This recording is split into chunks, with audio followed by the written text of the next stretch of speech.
This is the news feed at noon. We're finding out more details about the tragic murder-suicide in Houston and what may have caused the incident. And a tremendous exhibit will be displayed next month at the TCC Trinity River campus. Plus, just how big of a win was it for Donald Trump Monday night? Julia Benbrook reports from Iowa. Welcome to the Newsfeed at noon. I'm Victor Aldana. And I'm Isabel Price. The Department of Justice have released the report on the shooting at Robb Elementary in Uvalde. The DOJ's blunt conclusion was the police response was a, quote, failure. 19 students and 2 teachers were killed in the rampage. The report cited critical failures in leadership by law enforcement officers who rushed to the scene. I hope that the failures end today and that local officials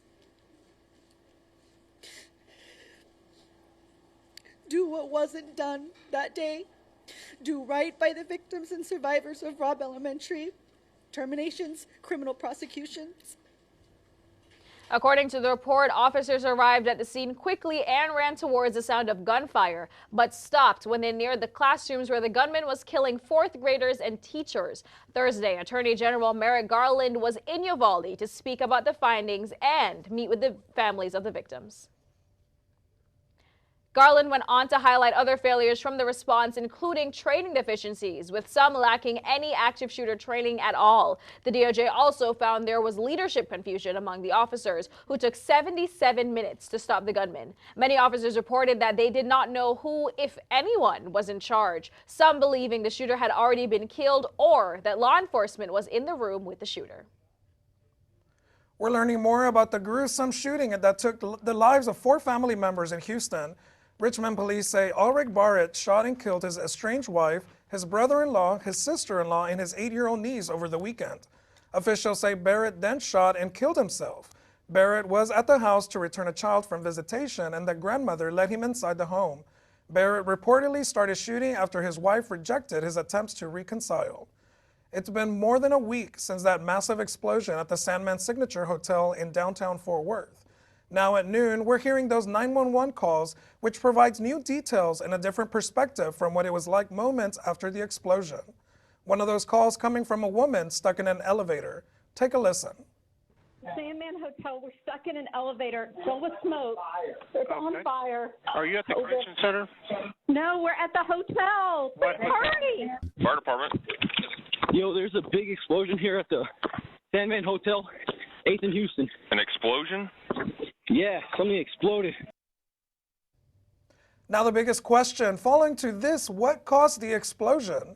Atmos Energy, responsible for the distribution of natural gas, concluded their systems did not cause that blast. Fort Worth Fire Chief Jim Davis said they're still collecting evidence, and he expects the investigation could take up to 6 months. An 18-year-old faces a murder charge after another teen died from a fentanyl overdose in Denton. Police officers were called to the 7500 block of Barrymore Road when they found 17-year-old Ryan Irwin unconscious. He was taken to the hospital where he was pronounced dead. The Tarrant County Medical Examiner's Office ruled Irwin's cause of death was a combination of fentanyl and diphenhydramine toxicity. Detectives found evidence that Irwin bought fentanyl from 18-year-old Zachary McReynolds on the morning of his death. Police now have McReynolds in custody. Away from Home, Native American Boarding School Stories is a national touring exhibit running through the month of February. It will be on display at the Tahita Fulkerson Library on Tarrant County College's Trinity River Campus 300 Trinity Campus Circle. The exhibit, a collection of photographs, audio, video, and immersive environments, will be open during regular library hours. Admission is free, with the group visits available by appointment. On Thursday, February 8th at the Trinity River campus, there's a free dance performance by Indigenous ACE, which stands for Arts, Culture, and Education. Register by January 29th for location and parking information. Now to the crisis at the southern border, where the Department of Homeland Security says a woman and 2 children drowned there last week. Here's a look at the Texas park at the center of the battle between the Border Patrol and the state of Texas. The DHS gave the state a deadline of Wednesday for the restoration of Border Patrol's full access to a public park in Eagle Pass and 2.5 miles of the Rio Grande.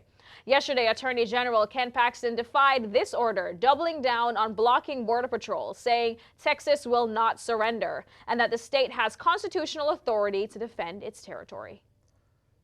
The House Homeland Security Committee plans to vote on an impeachment resolution for Homeland Security Secretary Alejandro Mayorkas on January 31st. They claim he has refused to enforce the country's immigration laws and enacted policies that make Americans less safe. Democrats have blasted the move as partisan politics.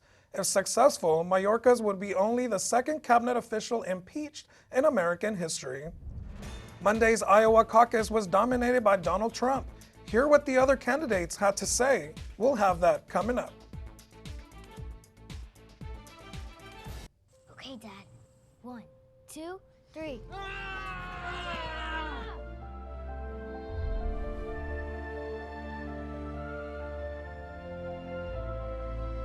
You saved me. Dad?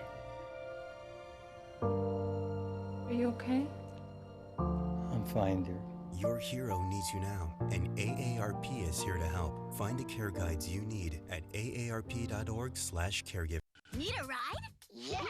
Driving with kids is a big responsibility. Hop in and buckle up! So don't sweat the small stuff. You got paint all over our paper! Get the big stuff right instead. What does that mean? Like making sure your kids are in the correct car seat and buckled up for safer travel. That deserves a wiggly wiggly wig. To make sure your child is in the right seat for their age and size, visit nhtsa.gov/the right seat. Beep, beep. Yeah. Honey, what I think you need is a socket wrench. I played JV basketball. I'm sorry. I don't think it looks right. This is good, and it's all good, baby. Is it really all good?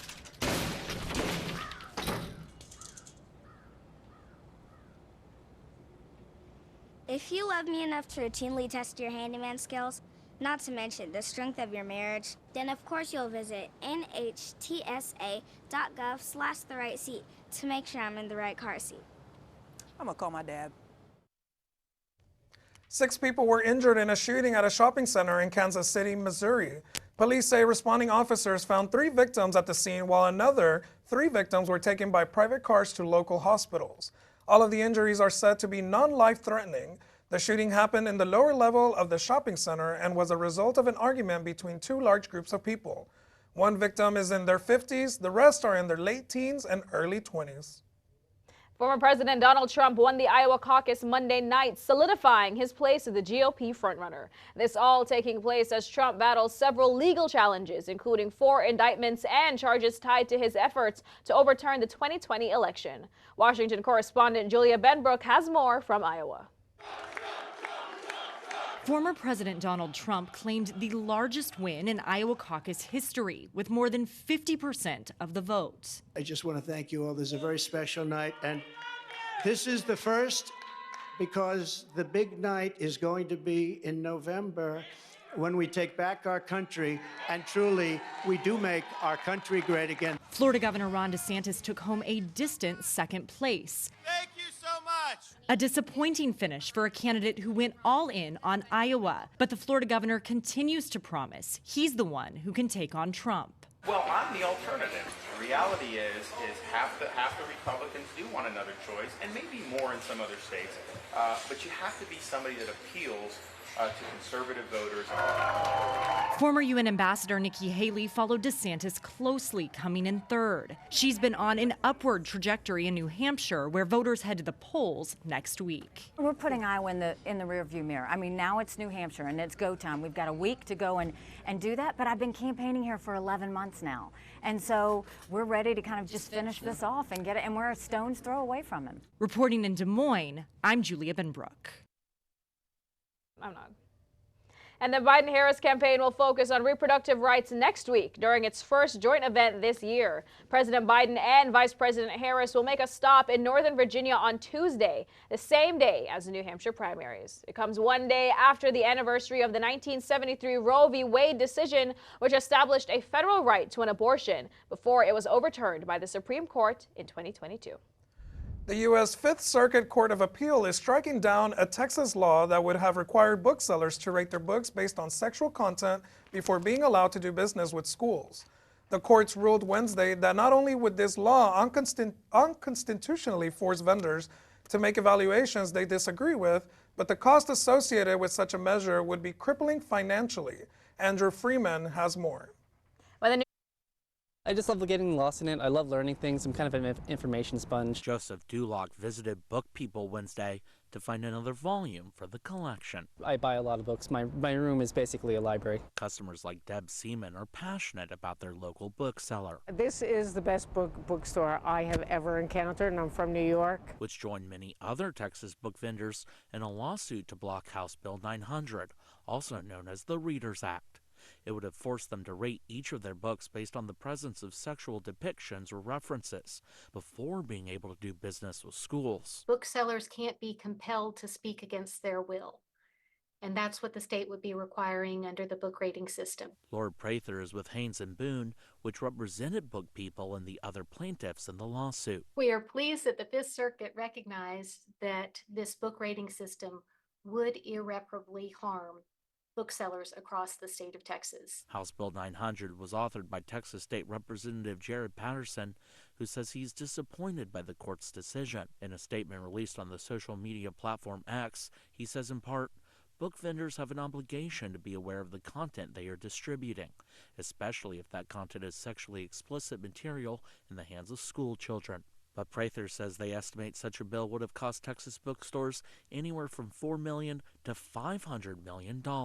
It recognizes the crippling economic impact that this would have on independent business owners who are incredibly involved in their community. As soon as you start telling people what you can read and what you can't read, you've gone too far.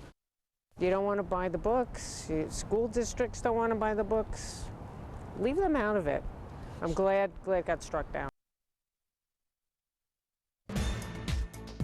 When the newsfeed returns at noon, Lauren gives us a look at our weekend forecast and what lies ahead next week. Hi, I'm Ryan Blaney, a third-generation race car driver. And we dedicate a lot of our time to going as fast as possible. But when my grandpa was diagnosed with Alzheimer's, it was a very unexpected bump in the road for us. It's important to notice if older family members are acting differently, experiencing problems with their memory, or having trouble with routine tasks. Early detection of Alzheimer's can give your family time to explore support services, make a plan for the future, and access available treatments. If you or your family are noticing changes, it could be Alzheimer's. Talk about seeing a doctor together. Honey, what I think you need is a socket wrench. I played JV basketball. I'm sorry. I don't think it looks right. This is good, and it's all good, baby. Is it really all good?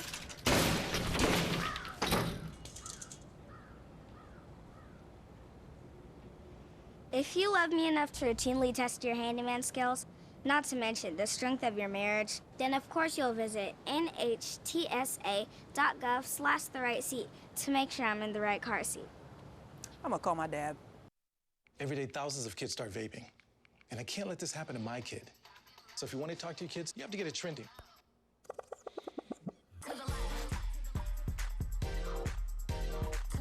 No, you're doing it wrong.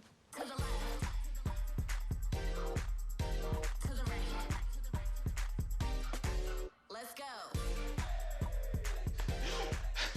Can we talk? Yeah, what's up? Visit talkaboutvaping.org for tips on when and how to have the vape talk. And that brutal Arctic blast from last weekend is wrapping up in the eastern U.S., but it's not over. There's more. A new winter storm system is bringing freezing rain and treacherous road conditions to the Pacific Northwest. In Oregon alone, officials say at least 7 people have been killed by the winter weather. Mike Valerio shows us the nationwide damage. In Portland, Oregon, this tree shredded shingles and cut clear through a roof, only feet from 10-year-old Harlow and her friend Lucy, both on a play date. I thought the whole house was going to go crashing down. I was screaming. This tree careened into a house in Lake Oswego, Oregon, killing an elderly man who was sleeping on the second floor.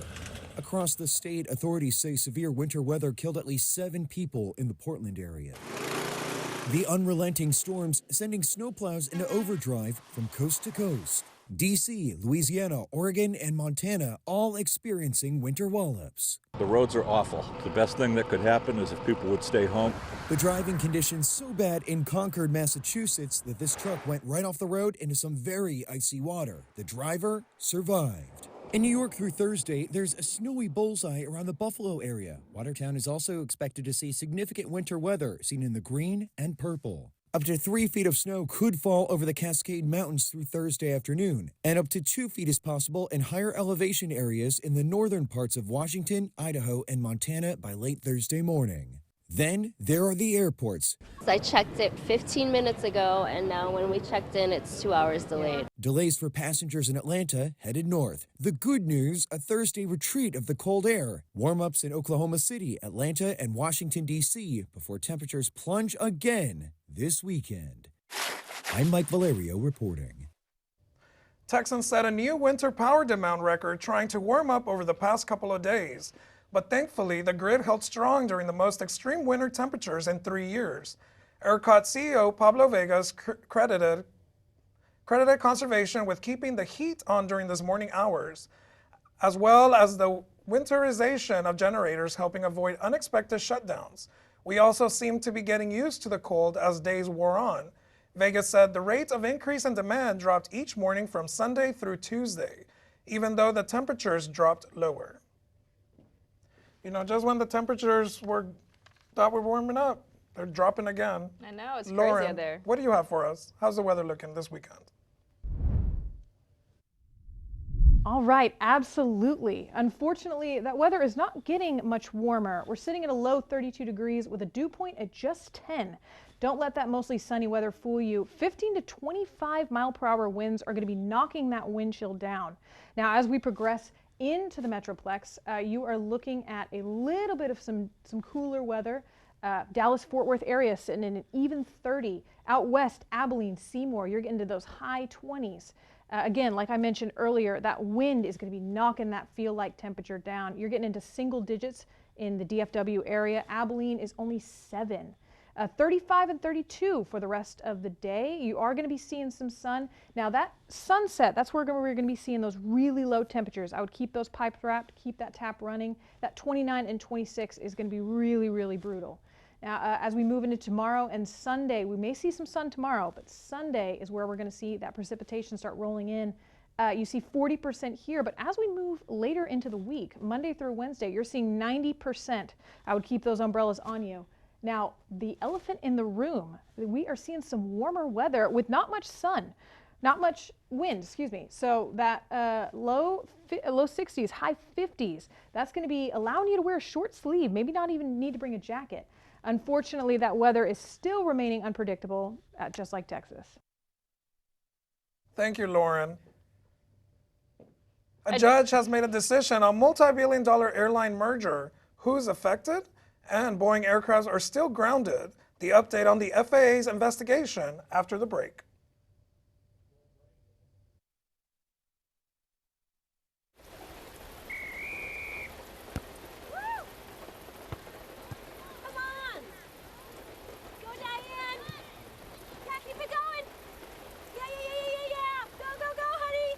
If you love them enough to drive an hour to cheer them on as they get beat 11-0 in the rain, then surely you'll check NHTSA.gov/the right seat to make sure they're correctly buckled in the back seat.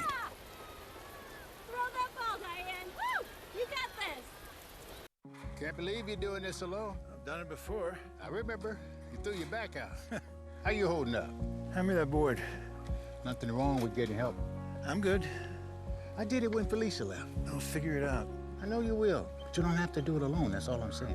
If I promise to look into it, will you drop it and help me build this fence? Now you need my help. It can be a real pain sometimes, you know that? Mm-hmm. If you or a veteran you know needs support, don't wait. Reach out. Find resources at va.gov/reach. How do you know when you've made the right decision? It's the feeling you get in your gut. The one that tells you what's right or wrong. It's the one that says, sure, I can have a drink. Or the feeling that says, okay, I've been drinking. Now what? It's the voice inside you that says, I'm buzzed. Better leave the car when it's time to go. Plan ahead. Catch a sober ride. Buzz driving is drunk driving. I taught for 20 years, but I started forgetting my lectures. Eventually, he had to quit. My therapist recommended we go to the doctor. The early Alzheimer's diagnosis allowed us to take control of the situation. He's been such a positive force and so loving. Thank you. You're welcome. If you or your family are noticing changes, it could be Alzheimer's. Talk about seeing a doctor together.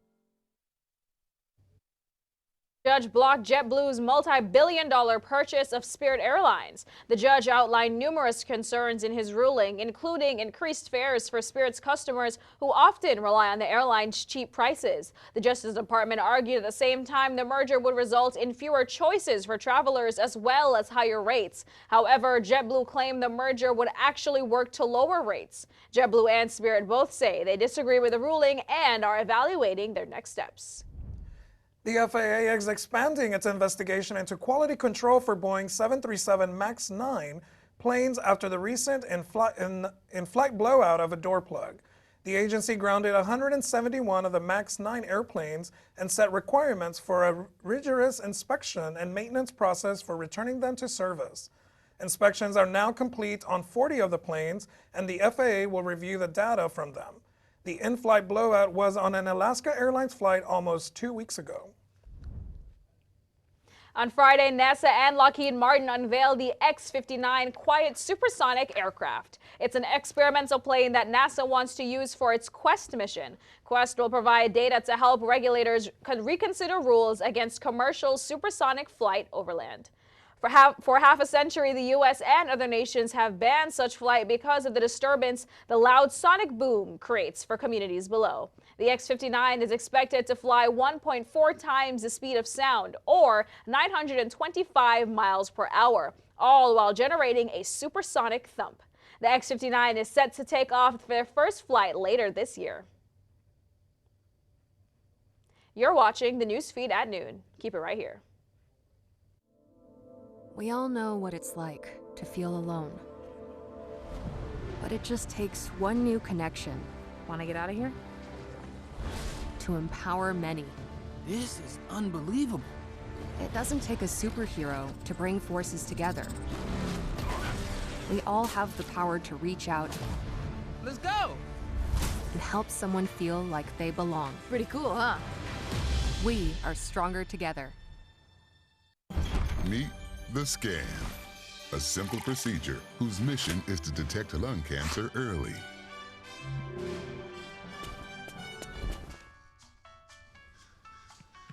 I'm here to save you.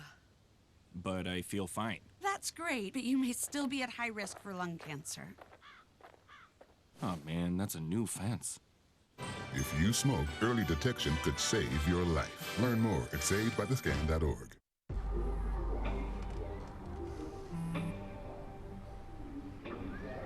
I don't know why you're so sad. You've got a roof over your head. You gotta stop with that depressing stuff. That's what white people think. You alright? It just feels like it's coming from everywhere. Do you want to talk about it? You can talk to me if you're feeling sad. Whenever you need to talk, I'm here, okay? Can't believe you're doing this alone. I've done it before. I remember. You threw your back out. How you holding up? Hand me that board. Nothing wrong with getting help. I'm good. I did it when Felicia left. I'll figure it out. I know you will, but you don't have to do it alone. That's all I'm saying. If I promise to look into it, will you drop it and help me build this fence? Now you need my help. It can be a real pain sometimes, you know what? Mm-hmm. If you or a veteran you know needs support, don't wait. Reach out. Find resources at va.gov/reach. Every 4.5 minutes, a baby is born with a birth defect. According to the CDC, while many will go on to lead long lives, these defects are leading cause of death for infants in the U.S. In today's Health Minute, Mandy Gaither has more on how the risk of birth defects can be reduced. At 37 weeks, Amy DeSantis gave birth to twins. It's also the day she found out one of her babies had a heart defect requiring life-saving surgery, as well as Down syndrome, a chromosomal abnormality.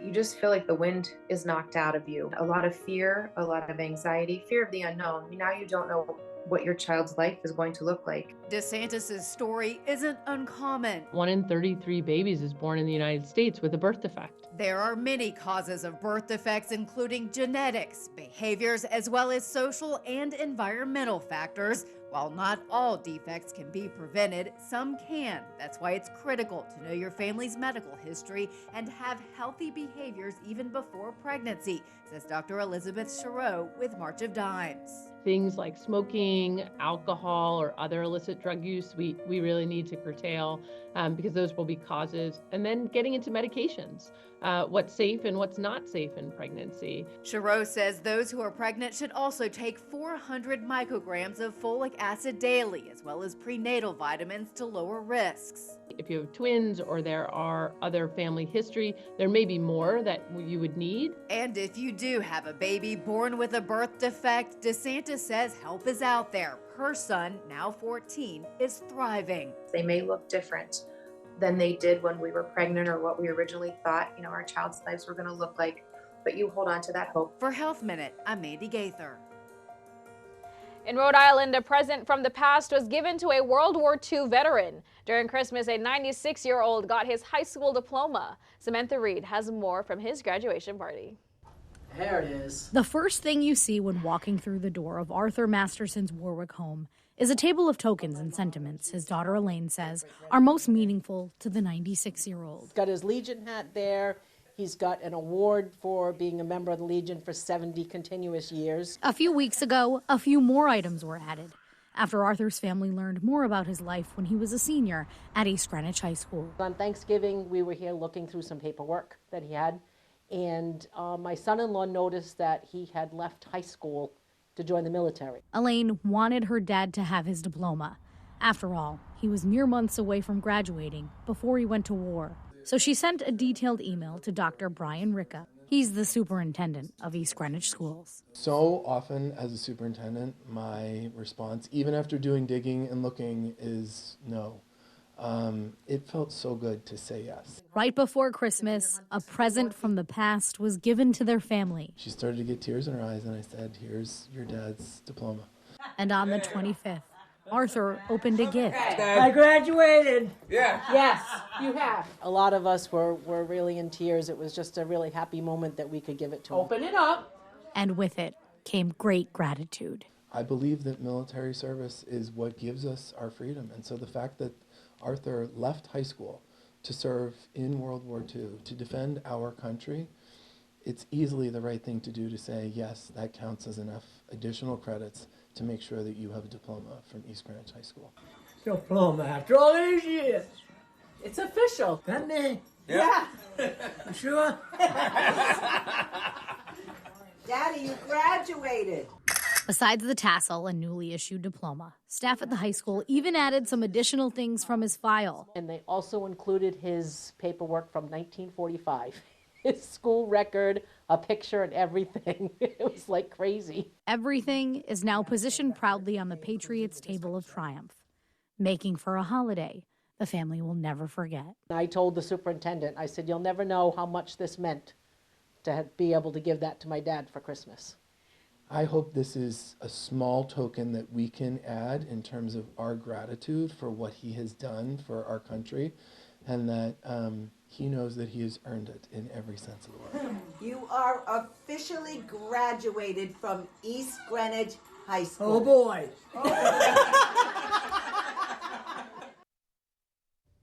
Such an inspiring story. Truly, it was really amazing. The town of Bolton, Mississippi looks like a winter wonderland, and it's not because of a snowstorm. Instead, this water storage tower is to blame. Water started flowing out of the tank on Monday, and thanks to the sub-freezing temperatures, everything below the tower is now encased in ice. The town's certified water operator says the tower is not leaking, but rather overflowing. He says a sensor that sends a signal to the well about the tank level froze, which led to the tank continuing to fill up and overflow. The well was turned off Wednesday to stop the flow of water. Thank you so much for joining us on the NewsFeed at noon. Have a great week and great news. Stay warm, stay safe, enjoy your weekend. We'll see you next week.